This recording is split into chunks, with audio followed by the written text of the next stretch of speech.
Hi all. सो मेरा नाम doctor Pooja है। Happy Diwali to all of you. First of all ये वीडियो मैं इसलिए बना रही हूँ बिकॉज़ मुझको बहुत रिक्वेस्ट आ रही थी मेरे जूनियर्स से, मेरे कलीग से कि हाउस लाइफ इन यूके। तो मुझे अभी यूके में 8 मंथ्स कंप्लीट हो गए हैं। तो मैं इस वीडियो में प्रोफेशनल एस्पेक्ट्स की बात करती हूँ जिसमें मुझे मैसिव चेंज देखने को मिल रहा है। मैसिव चेंज देखने को मिला in terms of the cultural difference and professionalism में कैसे डिफरेंस था, क्या चीज़ें डिफरेंट है यहाँ पे। मैं उन एस्पेक्ट्स पे इस वीडियो में बात करूँगी। जो मेरी पर्सनल लाइफ में हुआ, जो मेरी normal day to day life में हुआ, जो मेरी पर्सनल लाइफ में डिफरेंसेस आए, उसके बारे में मैं शायद किसी और वीडियो में बात करूँ बिकॉज ये वीडियो बहुत लंबी हो जाएगी और बहुत सारी ऐसी चीज़ें हैं जो मुझको लगता है कि कवर होनी चाहिए। तो सबसे पहले जब मेरा डे 1 था यूके में और मैंने हॉस्पिटल ज्वाइन किया था, तो सबसे मेजर चेंज जो मुझे देखने को मिला था वो बिकॉज हम अपनी कंट्रीज़ में अपने सीनियर्स को रिस्पेक्ट देते हैं, रिस्पेक्ट से बात करते हैं। हम उनको मैम सर एड्रेस करते हैं। अपने कंसल्टेंट, अपने से 1 साल सीनियर को भी हमें मैम सर एड्रेस करना पड़ता है, तो लेट अलोन ना कंसल्टेंट, उनको तो अलग ही लेवल की इज्जत देनी पड़ती है। सो यहाँ पे वो चीज़ नहीं है। First of all senior junior में म्यूचुअल रिस्पेक्ट और अंडरस्टैंडिंग है। कोई सीनियर जूनियर है नहीं यहाँ पे। आप किसी को ये तक नहीं बोल सकते since you are my senior, they will get offended. You have to address it. You have to be very particular about your words that you are more experienced than me. Senior junior नहीं बोलना है यहाँ पे। यहाँ पे कोई senior junior नहीं है। कोई मुझसे 4 साल बड़ा है, कोई मेरा कंसल्टेंट है, इधर तो नाम से बुलाया जाता है। आपको बहुत लोगों ने बताया भी होगा। सो हुसएवर, मिस्टर जेम्स, अगर जेम्स 40 साल से न्यूरोलॉजी डिपार्टमेंट में, स्टिल मैं उसको जेम्स बोलूँगी, सर नहीं बोलूँगी। या मुझसे कोई 4 साल सीनियर है या 40 साल सीनियर है, नो डिफरेंस, नाम से ही बुलाना है। तो सीनियर जूनियर का नो डिफरेंस बहुत शॉकिंग था मेरे लिए बिकॉज जिस दिन मैं डे 1 पे आई थी तो आई रिमेंबर मैंने मुझसे कोई राउंड्स पे किसी ने क्वेश्चन पूछा और मैंने उसका आंसर देते वक्त उसको सर एड्रेस कर दिया था। सर मैम यहाँ पे बहुत what you call, I don't know, शायद रॉयल फैमिली के लिए रिजर्व्ड है और something, I am not sure but this is the whole idea. But no sir ma'am to anyone यहाँ पे। सेम दूसरी चीज़ ये हो गई डॉक्टर्स में। अगर आप नर्सेस की भी बात करें तो नर्सेस को भी नाम से ही बुलाना है, नर्सेस आपको भी नाम से ही बुलाएंगी। कोई सर मैम वहाँ पे भी नहीं है, कोई डॉक्टर सिस्टर जी यहाँ पे भी नहीं है। कितनी भी सीनियर नर्स हो, हेड इंचार्ज हो, जो भी हो, आपको मिस क्लेयर या hi Claire how are you, और या जो भी है hi Claire how are you, so by name address, you have to address them by name. और तुम भी अगर कोई जूनियर मोस्ट एकदम स्टूडेंट नर्स है और वो ज्वाइन कर रही है तो वो भी आपको डॉक्टर पूजा, डॉक्टर भी नहीं लगाएंगी, पूजा बोल देंगी, but that's okay, that's how the system works here. तो ये मैं एक मेजर डिफरेंस बताना चाहूँगी।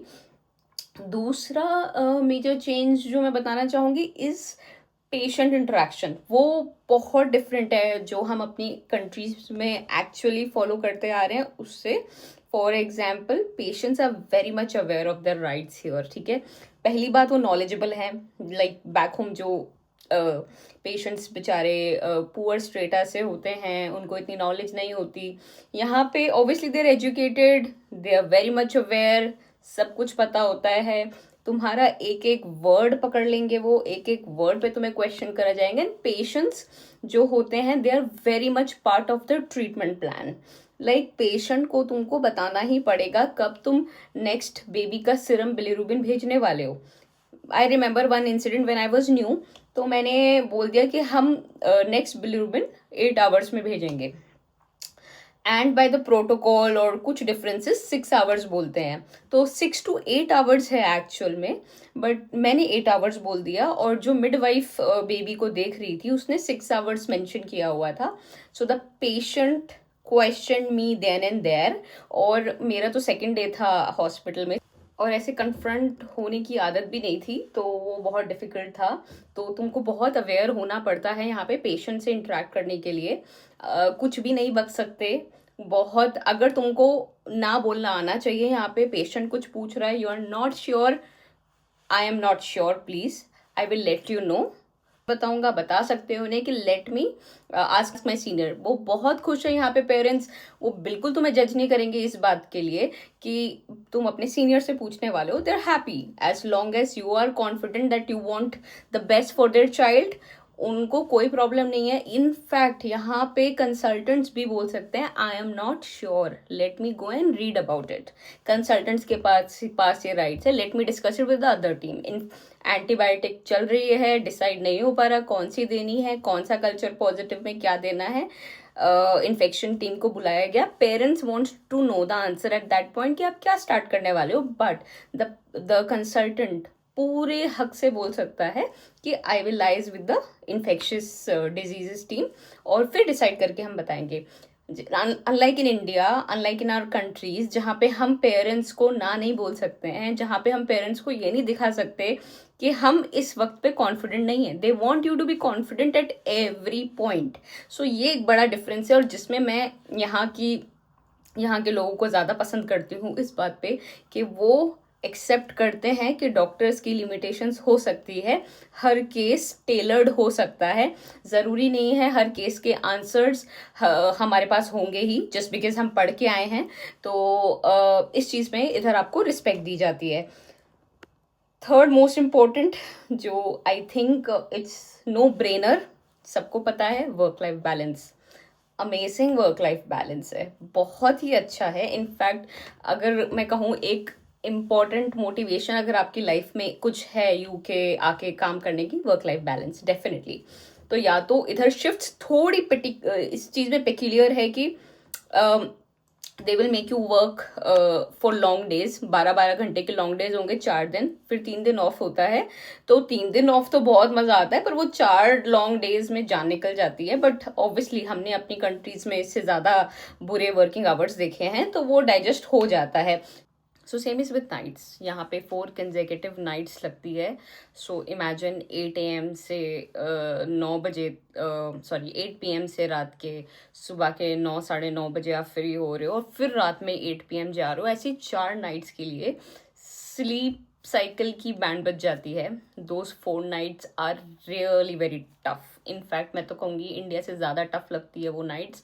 और बाय रूल यहाँ पे रेस्ट करना अलाउड है। सो ऐसा नहीं है कि आपको बिल्कुल सोने को नहीं मिलेगा, बट जैसे इंडिया में होता था कि अगर पेशेंट्स नहीं आया है इमरजेंसी में तो यू कैन स्लीप। ऐसा नहीं है कि आपको जागना ही है, देखना ही है, बट यहाँ पे ऐसा नहीं है। यहाँ पे स्लीप आपको जो ब्रेक मिलती है वो 1 घंटे की मिलती है। सबको बाय टर्न मिलेगी, 1 आवर मिलेगी। 1 आवर में आप सो पाओ ना सो पाओ, कोई कुछ नहीं कर सकता। उस 1 घंटे में आपको जो भी है अपना, कोई कोई तो जिसको पता है कि वो 1 घंटे में उठ नहीं पाएगा, वो तो ब्रेक पे जाता ही नहीं है, वो जाके उस 1 घंटे में कॉफ़ी या डिनर या कुछ करके आ जाता है। तो ये थोड़ा टॉर्चर है यहाँ पे। मुझे नाइट्स ज़्यादा इजी लगती है इंडिया की सेंस में। नेक्स्ट जो मुझे यहाँ पे लगता है बहुत अलग है, बहुत अच्छा है इस रिस्पेक्ट टू अदर प्रोफेशंस। आप डॉक्टर हैं, आप कंसल्टेंट हैं, आप कुछ भी हैं, आप एक क्लीनर, जो एक क्लीनर है यहाँ पे, वो क्लीनर भी आपको नाम से एड्रेस करेगा। वो आपको सर मैम नहीं बोलेगा। ये मैंने पहले भी एम्फेसाइज किया हुआ है। ये मुझे बात बहुत अच्छी लगती है कि यहाँ पे एक्सरे टेक्नीशियन है, एक्सरे करने आ रहे हैं, वो भी आपको नाम से बोलते हैं। सब टीम का पार्ट है। इनका मीनिंग ये है, ये इससे ये एम्फेसाइज करना चाहते हैं कि हम सब एक टीम है, कोई हायरार्की नहीं है, कोई किसी से ऊपर नहीं है, कोई बॉसी नहीं है यहाँ पे, कोई अथॉरिटेटिव नहीं है यहाँ पे। कुछ चीज़ें अच्छी है, जैसे कि हेड, नर्सिंग हेड जो होती हैं वो यूजली जूनियर डॉक्टर के साथ बहुत मीन होती थी। नॉट ऑल, मतलब कुछ कुछ एक्सपीरियंसेस ऐसे रहे हैं, बट यहाँ पे वो नहीं है। सिमिलरली जो सीनियर डॉक्टर्स होते हैं वो नर्सेस के साथ बदतमीजी करते थे कभी कभी, या उनको डांटते हैं, जूनियर नर्सेस को टारगेट करते हैं, वो अलाउड नहीं है यहाँ पे। सब एक दूसरे की रिस्पेक्ट करते हैं, सब एक टीम का पार्ट है। तुम वो अगर वो कल ज्वाइन करें और तुम यहाँ पे 30 साल से हो, तो भी उसकी उतनी ही रिस्पेक्ट होगी जितनी एक बंदे की होनी चाहिए। तो ये एक चीज़ है यहाँ पे जो डिफरेंट है और मुझे अच्छी लगती। फिफ्थ बताऊंगी कि बहुत इम्पोर्टेंट होने वाला है आपके लिए, आपको कितना सेटिस्फाई कर रही है यहाँ पे जॉब करना, मतलब वर्क लाइफ बैलेंस को साइड में रखें, सैलरी और इन सब को साइड में रखें। तो सब कुछ प्रोटोकॉल बेस्ड है, सब कुछ प्रोटोकॉल बेस्ड है। तो एट टाइम्स सब कुछ बहुत मोनोटोनस हो जाता है। बच्चा हाइपोग्लाइसीमिया में आया, ये इन्वेस्टिगेशंस, बच्चा सीजर में आया, ये इन्वेस्टिगेशंस, कुछ दिमाग नहीं यूज करना, कुछ इंटरप्रिटेशन, कुछ नहीं, बस जो दिख रहा है प्रोटोकॉल खोलो, metabolic protocol, gastro protocol, respiratory protocol, सारी प्रोटोकॉल खोलो, प्रोटोकॉल बेस्ड मैनेजमेंट करो, दिमाग ही नहीं यूज करना, उससे डेविएट होना ही नहीं है।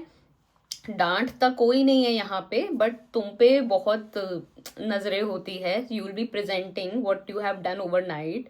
डे में तो कंसल्टेंट होता ही है, नाइट में कंसल्टेंट ऑन कॉल होता है। तो जब तुम कुछ गलत करते हो पॉइंट आउट हो जाता है, and they will very politely will highlight कि you should have refer to the protocol. ठीक है, वो तुम्हें डांट डपट नहीं करेंगे, यहाँ पे तुम्हें सीधा बोलेंगे प्रोटोकॉल पढ़ो। एक बार कुछ नहीं, दो बार कुछ नहीं, बट ऑब्वियसली कंटिन्यूसली अगर वो मिस्टेक होती रहती है तो वो हाईलाइट होती रहती है। यहाँ पे पेशेंट सेफ्टी को बहुत बहुत बहुत इंपॉर्टेंस दी जाती है।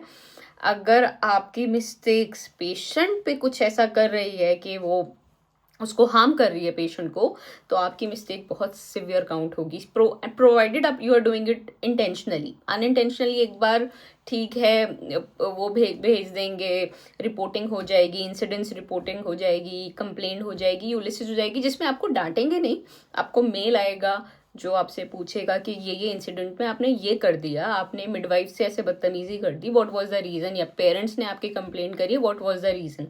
आपको पर्सनली मेल आएगा।